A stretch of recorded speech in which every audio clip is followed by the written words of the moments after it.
कि विशाल अग्नि को प्रकट करने के लिए एक माचिस की तिल्ली काफी है, ऐसे ही हमारे महाराज जी ने ये एक प्रज्वलित कर दिया है। बस इस भाव को ये ठंडा ना होने पावे, ये समाप्त ना होने पावे। कल भी मैंने कहा था कि जो छाले आपके चरणों में पड़े हैं चलने से, और जो कईयों को खांसी हो गई, कईयों के खूब धूल मिट्टी भीतर गई, और भी कई कुछ भाव हुए होंगे, रोग ठीक हो जाए लेकिन उसकी जो पीड़ा चित्त में है वो पीड़ा कभी नहीं जानी चाहिए। ये पीड़ा सदा बनी रहे तो ही इस पद यात्रा का जो भाव है वो पूरित होगा, वो निश्चित पूरित होगा। हमारी आप सबसे प्रार्थना है, इस भावना को अपने चित्त में लेकर के जाइए।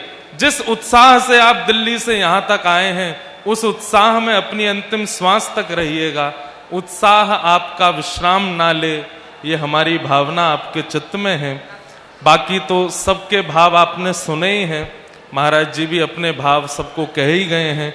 पूज्य जगतगुरु भगवान जो शब्द यहाँ से कह करके गए हैं वो शब्द सबको पालन करने योग्य हैं। हम बस इतना ही कह करके महाराज जी को शुभकामना देते हैं कि वे इसी प्रकार अपनी भावना से सबको प्रज्वलित करते रहें। और अब दिल्ली से कश्मीर की यात्रा की घोषणा कर गए हैं जगतगुरु भगवान, तो कश्मीर से नेक दूर ही वैकुंठ रह जाएगा महाराज जी।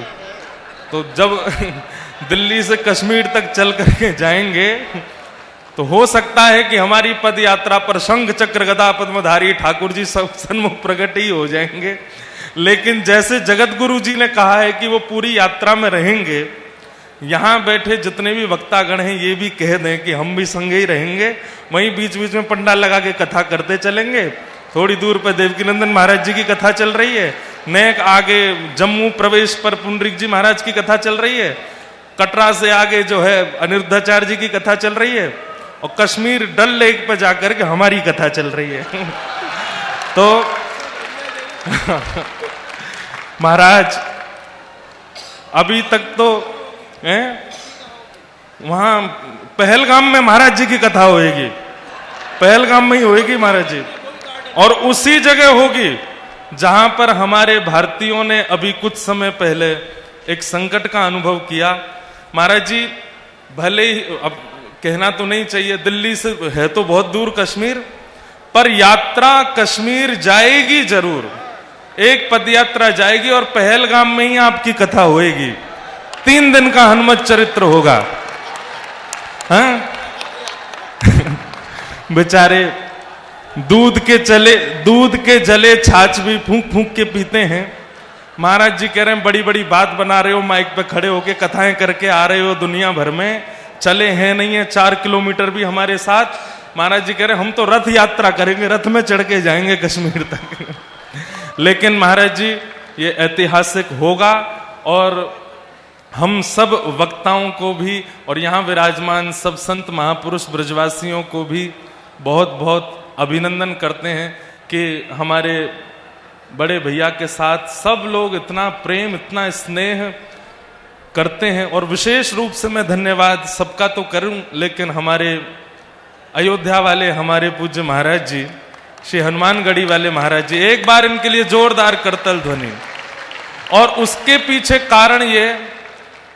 पीछे कारण ये कि हमारे भैया जब चलते हैं तो ऐसा लगता है राम जी चल रहे हैं, लेकिन जब महाराज जी पीछे चलते हैं तो ऐसा लगता है हाँ हनुमान जी साथ में चल रहे हैं। ऐसे हमारे ये महाराज जी हैं, बिना इनके ना तो पिछली यात्रा पूर्ण, ये यात्रा पूर्ण, दोनों यात्रा में महाराज जी का सहयोग रहा। और दूसरा प्रणाम मैं विशेष रूप से करना चाहूंगा हमारे बद्रीनाथ वाले पूज्य महाराज जी का। आप दोनों हमारे बड़े भैया के साथ ऐसे विराजते हैं जैसे लक्ष्मण जी और श्री हनुमान जी राम जी के साथ में चल रहे हैं। हम लोग तो बीच बीच में आ जाते हैं फोटो खिंचाने के लिए, लेकिन वास्तविकता तो यह है कि पूरी यात्रा, इतनी कठिन यात्रा में आप सब लोग रहे, पर पूरी यात्रा में दोनों महापुरुषों ने जो संग दिया है हमारे भैया का, आप दोनों को हम बहुत बहुत अभिनंदन करते हैं। और इस बार की यात्रा में हमारे परम प्रिय मित्र हमारे माधवदास जी, ये भी पूज्य महाराज जी के साथ में पूरे रहे। ऐसे लोगों का विशेष धन्यवाद करना है जो एक क्षण के लिए भी किसी प्रकार के किसी श्रेय के मोहताज नहीं है, लेकिन केवल साथ खड़े हैं, पीछे से पूरा बल दे रहे हैं। सबको हम प्रणाम करते हैं।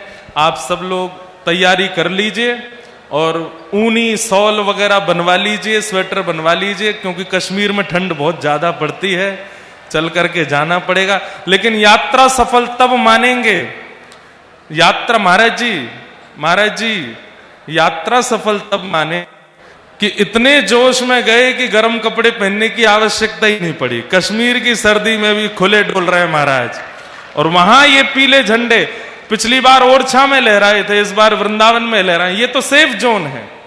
अब तो वहां जाएंगे जहां जाकर के करने में हम हिंदू राष्ट्र और हिंदू गौरव का एक भाव आगे रख सकते हैं। आप सबको इस मंगलमयी यात्रा की खूब खूब बधाई हो। अरे नेक जोर से बोलो, बधाई हो, बधाई हो, बधाई हो। सबको खूब खूब प्रणाम।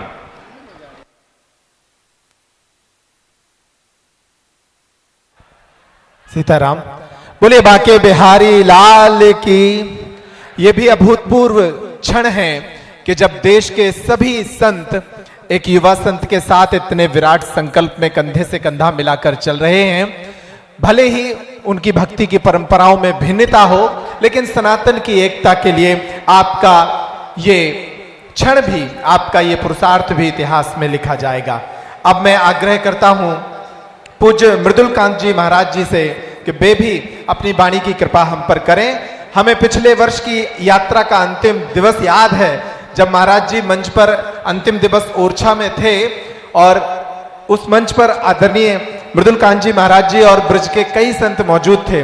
संभवतः आप सभी के चेहरों को देखकर ही पूज्य सरकार ने ब्रज आने का ऐलान किया था और तब से आप इस यात्रा की व्यवस्था में लगे हैं और पिछले 1 महीने से बहुत परिश्रम आपने किया है। इनके लिए करतल ध्वनि से अभिवादन करिए आदरणीय मृदुलकांत जी महाराज। कुछ कहूंगा नहीं, मैं कहने में विश्वास रखता भी नहीं, मैं करता हूं। ये वो रोड है जहां 13 साल से सफाई कर रहा हूं। मैं कई बार आपको इसी रोड पर झाड़ू लगाते मिलता हूं। कई संतों ने, कथावाचकों ने आपत्ति की, लेकिन पूज्य मलुक पीठ वाले महाराज ने सबके मुंह बंद कर दिए, कहा सही काम कर रहा है। मैं अपने वाल्मीकि भाइयों के साथ इसी रोड पर झाड़ू लगाता हूं। महाराज जी कोई बोर्ड नहीं है, मेरे एक ही भाई था, उस भाई की जब मृत्यु हुई उसके नाम से मैं कोई बोर्ड नहीं लगाता, काम करता हूं। और कोई मुझको भाई कह देता है, दादा भैया कह देता है, मैं बिछ जाता हूं। इन्होंने भैया कह दिया, दादा भैया कह दिया, इसलिए हम लोग बिछे। ये देवालय न्यास कोई धन्यवाद के लिए काम नहीं कर रहा है, कोई टीआरपी के लिए काम नहीं कर रहा है। आपने भैया कह दिया, इसके लिए काम कर रहा है। मैं सरकार से एक निवेदन करूंगा, बस लास्ट में आप जब बोलें,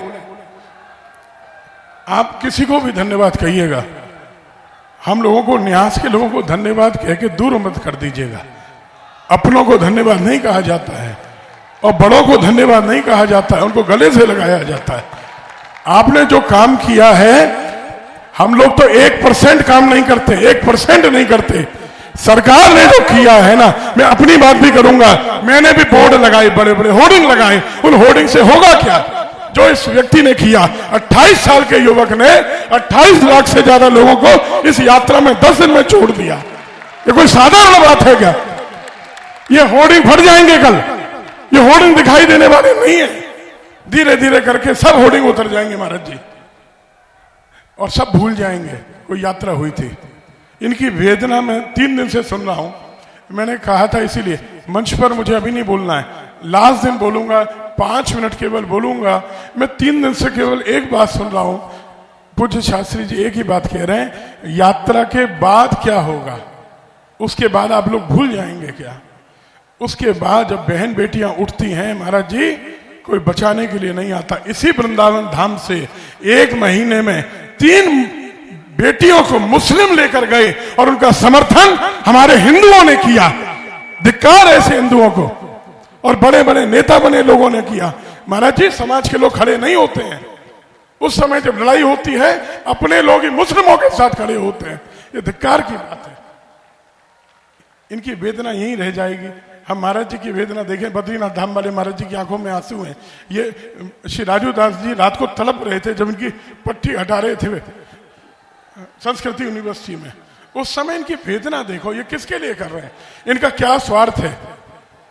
मैं कोई शादी विवाह की बात करके मजाक नहीं बनाऊंगा इस अवसर को। इसका संदेश ये है कि आगे की जिम्मेदारी सरकार ने अपना काम कर दिया। भैया अब जो जिम्मेदारी है वो यहां बैठे लोगों की है। ये जो है ना वहां बैठे लोगों ने काम कर दिया। असली सेलिब्रिटी ये नहीं है जो यहां बैठे हैं, असली सेलिब्रिटी ये हैं जो दूर दूर से आए हैं, 10 दिन से नंगे पांव चल रहे हैं, सिर पर बैग उठा के चल रहे हैं, बच्चों को लेके चल रहे हैं। वो छोटे छोटे बच्चे 3 साल के 4 साल के बच्चे जब चलते हैं वो साधारण बात है क्या? आप वेदना को समझिए। इन लोगों ने तो काम कर दिया। अब अपनी अपनी कथाओं में, अभी भैया इंद्रेश जी ने कहा, मैं कहूंगा भैया कथा नहीं करनी है, अब कथा के माध्यम से अब हिंदुत्व को एक करने की बात करनी है। बंसीधारी कन्हैया की बात तो खूब कर ली, अब जरा चक्रधारी की बात करने की भी आवश्यकता है। जब बांग्लादेश पर महाराज जी हिंदुओं पर अत्याचार हुआ, 5 देश के मुसलमान कल भी वहां इकट्ठे हुए हैं ईश निंदा कानून बनाने के लिए। अरे हमारे यहाँ एक 28 साल के युवा ने, एक बच्चे ने इतने सनातनियों को पहली बार इकट्ठा तो किया। पूज्य रमेश बाबा जी के संग महाराज जी हम लोग, पूज्य ज्ञानानंद जी महाराज जाते थे, हम लोग ब्रजवासी जाते थे। भैया ब्रजवासियों का इतना प्रेम पूज्य रमेश बाबा जी के बाद अगर किसी को प्राप्त हुआ तो वो आपको प्राप्त हुआ है। इससे ज्यादा प्रेम ब्रजवासी किसी को दे नहीं सकते जो आपको दिया है। ये बात ठीक है कि गलत है? ब्रजवासियों हाथ उठा के बताओ, कितने ब्रजवासी बैठे हैं, हाथ उठा के बताओ। ब्रज से कितने लोग आए, हाथ उठा के वो बताओ। ये ब्रजवासी बाबा के संग नंगे पांव चले 11 दिन, फिर 13 दिन। ये सब बड़े बड़े संत हमारे फूलडोल बिहारी दास जी, सुदामा कुटी वाले, ये लठिया टेकते हुए चले। ये साधारण बात नहीं है। अब जिम्मेदारी हम सब की है, सभी कथा प्रवक्ताओं की और संतों की जिम्मेदारी है। अब अपनी कथा 4 घंटे की हो तो 1 घंटा, 3 घंटे की हो तो कम से कम पौन घंटा, ये विषय रखना है जो आज यहां विश्राम ले रहा है। विराम नहीं होगा, विश्राम होगा, लेकिन विश्राम यात्रा का होगा। लेकिन यात्रा का अगला पड़ाव हमारी कथाओं से प्रारंभ हो जाना चाहिए। और ये धारा अगर अब रुक गई तो इसके बाद जगाने के लिए कोई दूसरा धीरेन्द्र शास्त्री नहीं आने वाला है, कोई दूसरा सरकार नहीं आने वाला है। बड़ी बड़ी बात करके हम चले जाएंगे, बागेश्वर धाम सरकार की जय, बालाजी महाराज की जय, उसके बाद जाके क्या करेंगे? मैं कहता हूं कश्मीर तक यात्रा निकालो, लेकिन सबसे बड़ा खतरा मुस्लिम नहीं है, सबसे बड़ा खतरा शांति दूत की आड़ में ईसाई है। जो धर्मांतरण हो रहा है छत्तीसगढ़ में, आसाम में, झारखंड में, वहां यात्रा निकालने की महाराज जी आवश्यकता है, क्योंकि वहां धीरे धीरे हम समाप्त हुए जा रहे हैं। कश्मीर में तो समाप्त हो चुके, लेकिन जहां बचे हैं, जितने बचे हैं, वहां बचाने के लिए छत्तीसगढ़ और झारखंड जाना पड़ेगा महाराज जी, वहां काम करना पड़ेगा, नहीं तो पूरा भारत ईसाई बन जाएगा। मैं आपको छोटे भाई हैं इस नाते आशीर्वाद दूंगा, लेकिन आपने जो काम किया उसके लिए मैं सब ब्रजवासियों की ओर से आपको लेट के साष्टांग प्रणाम करूंगा। मैं एक बार कहूंगा हमारे दाऊ दादा के लिए ताली बजा दो। देवालय न्यास ने, अध्यक्ष जी सुनील जी सब सहमत हैं, 20% काम किया, 80% काम अकेले पांडे जी ने किया। इनके लिए एक बार तालियां बजा दीजिए आप लोगों। मैं बारंबार प्रणाम करता हूं। बोलिए हनुमान जी महाराज की। आज की धर्म सभा का जो ये मंथन हो रहा है उसमें से एक विचार पूज्य मृदुलकांत जी महाराज जी ने दिया है कि ये यात्रा का विश्राम है, विचार का विश्राम नहीं है। ये विचार निरंतर जारी रहेगा। हम ब्रिज में हैं और ब्रिज वो धरती है जहां से निकला विचार संपूर्ण विश्व के लोगों को ऊर्जा देता है। आइए ब्रिज के उसी रंग की तरफ चलते हैं। भक्ति और कथा के क्रम को संपूर्ण विश्व में पहुंचाने वाले पूज्य पुंडरीक गोस्वामी जी महाराज जी से आग्रह है कि वे भी आज के इस अवसर पर अपनी की वाणी की कृपा हम पर